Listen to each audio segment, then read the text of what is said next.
तो चलिए स्टूडेंट्स, एक और क्वेश्चन के बारे में बात करते हैं। क्वेश्चन आप लोगों के सामने है। जनरली इस क्वेश्चन को अपस्ट्रीम डाउनस्ट्रीम क्वेश्चन के नाम से भी जाना जाता है, या इसको बोट और वाटर वाला क्वेश्चन भी कहते हैं। एक बार आप इस क्वेश्चन को अच्छे से लगा लेंगे तो आप इस जैसा कोई भी क्वेश्चन फिर बहुत आसानी से सॉल्व कर पाएंगे। तो आप इस क्वेश्चन को बहुत अच्छे से देखिएगा। क्वेश्चन कहता है कि रितु कैन रो। अब जो रो का इसमें इस्तेमाल हुआ है, रो का जनरली इस्तेमाल बोट के रेफरेंस में किया जाता है, नाव के रेफरेंस में किया जाता है। इसका मतलब है कि रितु नाव में बैठ के बोट को चला रही है। आगे आपका इस्तेमाल हुआ है डाउनस्ट्रीम और अपस्ट्रीम में। आपको दोनों के मतलब यहाँ पे एक्सप्लेन कर देता हूं कि जब पानी का बहाव इस तरफ हो और आपकी जो बोट है वो भी इस तरफ चल रही है, तो हम बोलेंगे ये क्या है, डाउनस्ट्रीम वाली कंडीशन है। कौन सी कंडीशन है ये? डाउनस्ट्रीम वाली कंडीशन है। तो इस कंडीशन में होता क्या है कि आपकी जो पानी की गति है, पानी का बहाव है, वो किस तरफ है? इस तरफ है, और बोट भी आपकी इस तरफ चल रही है। तो आपकी जो रफ्तार है, जो स्पीड है, वो क्या हो जाएगी? बोट की बढ़ जाएगी। क्या हो जाएगी? स्पीड बढ़ जाएगी। तो इस कंडीशन को हम क्या कहते हैं? डाउनस्ट्रीम कहते हैं। वहीं पर अगर हम बोले कि जो हमारी पानी का बहाव है वो इस तरफ है और जो हमारा बोट है वो उल्टी दिशा में चल रहा है, पानी के बहाव में उल्टी दिशा में चल रहा है, तो आप लोग बोलेंगे कि अगर बोट पानी के बहाव के उल्टी दिशा में चल रही है तो पक्की बात है आपको ज्यादा मेहनत लगेगी और स्पीड क्या होगी? उसकी कम होगी इसकी तुलना में, है ना। तो ऐसी कंडीशन को हम क्या बोलते हैं? अपस्ट्रीम बोलते हैं। क्या बोलते हैं? अपस्ट्रीम बोलते हैं। तो आप लोग याद रखेंगे, कभी भी डाउन स्ट्रीम वाली बात आएगी तो आप क्या करेंगे? स्पीड का प्लस करेंगे।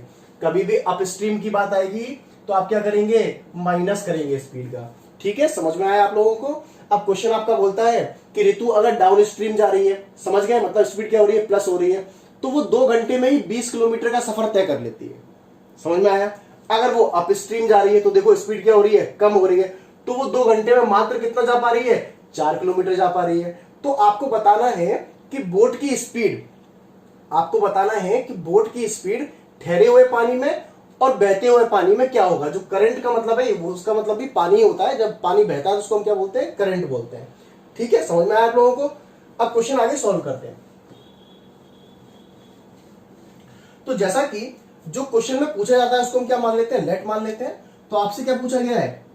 आपसे जो पूछा गया उसको हम यहाँ पे लेट मान लेते हैं कि लेट हर स्पीड, हर स्पीड का मतलब बोट की स्पीड। अगर मैं ऋतु की स्पीड बोल रहा हूं तो भी बोट की स्पीड से मतलब है, अगर बोट की स्पीड बोल रहा हूं तो भी बोट की स्पीड से ही मतलब है ना। तो let her speed of rowing, let her speed of rowing in still water, कि ठहरे हुए पानी में जो बोट की गति है वो हम मान लेते हैं x किलोमीटर पर आवर। कितनी मान लेते हैं? x kilometre per hour. और let her speed of rowing in current water, अगर पानी बह रहा है आपका, अगर आपका पानी बह रहा है तो हम स्पीड मान लेते हैं कितनी है हमारी? y kilometre per our. समझ में आया आप लोगों को? चलिए अब आगे देखते हैं।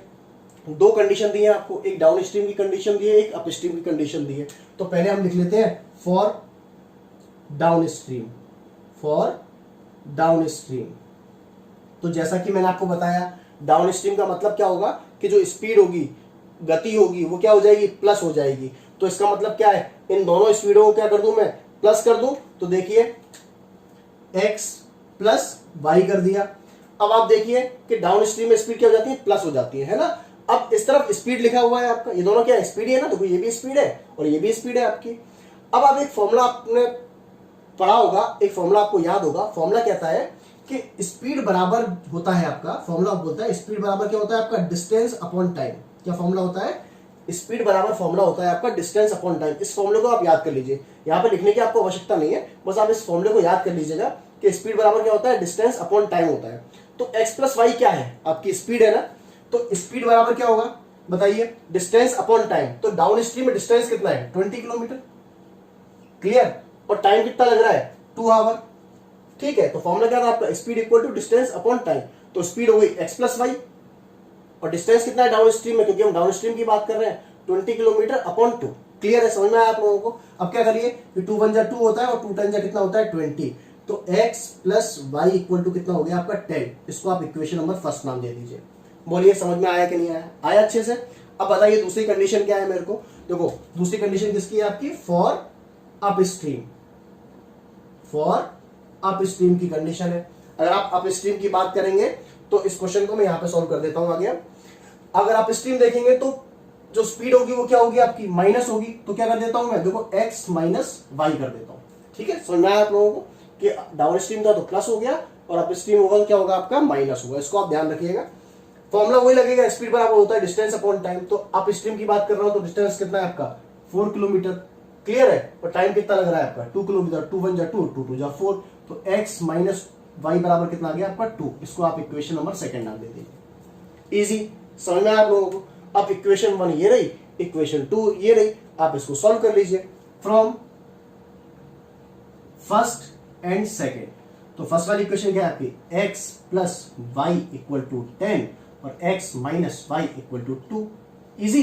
अब देखिए कितना इजी इसका सॉल्यूशन हो गया कि ये प्लस का y है और माइनस का y है, ऑटोमेटिक कैंसिल हो गया। अब ये x और x मिलके कितने हो जाएंगे आपके 2x, और बराबर में कितना हो जाएगा आपका 10 प्लस 2 कितना होता है आपका 12 हो जाएगा। समझ में आया आपको। यहाँ पे देखो इसको मैं आगे सॉल्व कर लेते हैं कि 2x बराबर आपका 12 आया है, तो x बराबर कितना आएगा 12 अपॉन 2, तो 2 1 जा 2, 2 6 जा 12, x की वैल्यू कितनी आ गई आपकी 6 किलोमीटर पर आवर।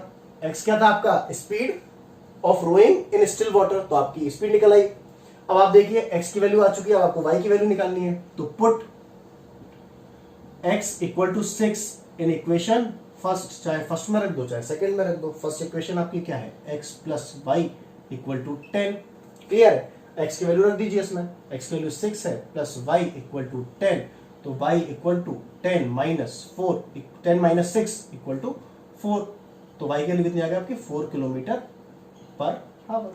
इजी, समझ में आया आप लोगों को। तो x की वैल्यू आ गई आपकी 6 और y की वैल्यू आ गई आपकी 4।